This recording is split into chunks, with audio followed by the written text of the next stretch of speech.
I had always feared hospitals, with their sterile halls and eerie silence. But that fateful night I found myself trapped in the very nightmare I had always dreaded. I was admitted to St. Joseph's Hospital for a routine surgery, a simple procedure, so they said.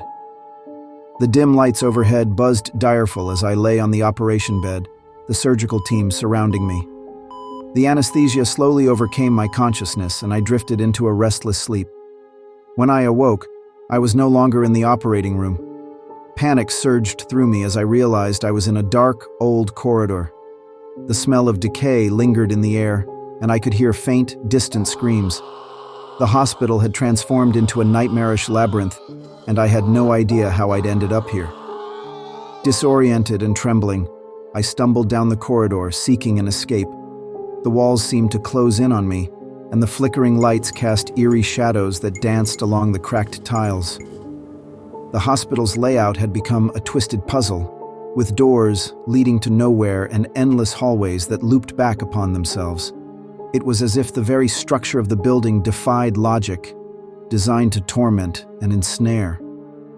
I encountered other patients, their eyes vacant and expressions haunted.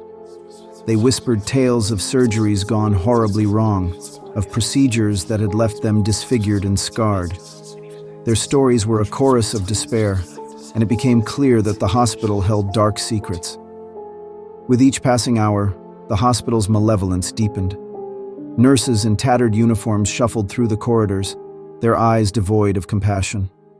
Doctors moved in and out of rooms, performing grotesque experiments on patients who had become mere pigs. The patients' traumatized cries echoed through the hospital's forsaken halls, but their pleas fell on deaf ears. It was as though the hospital itself was complicit in their torment, feeding off their suffering. My own fear and desperation grew with each encounter, but I clung to the hope of escape. I followed the signs that promised a way out, but they only led me deeper into the hospital's nightmarish heart.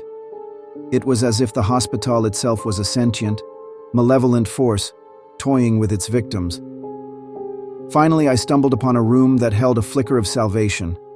The door creaked open to reveal a stairwell, leading down to the hospital's basement. With no other option, I descended into the darkness, hoping to find an exit. As I reached the basement, my heart sank. It was a chilling chamber filled with row upon row of jars, each containing grotesque specimens, the remnants of those who had suffered within the hospital's walls. It was a chamber of horrors, a testament to the hospital's malevolence. The realization hit me that I would never escape this living nightmare, that the hospital had claimed me as its own. My own reflection in the glass glared back at me, a hollow shell of the person I had once been. The hospital had become a monstrous entity, a place of torment and despair where hope withered and fear reigned. I was trapped within its clutches, a prisoner of a nightmare that had no end, my screams joining the chorus of countless others who had fallen victim to its evil design.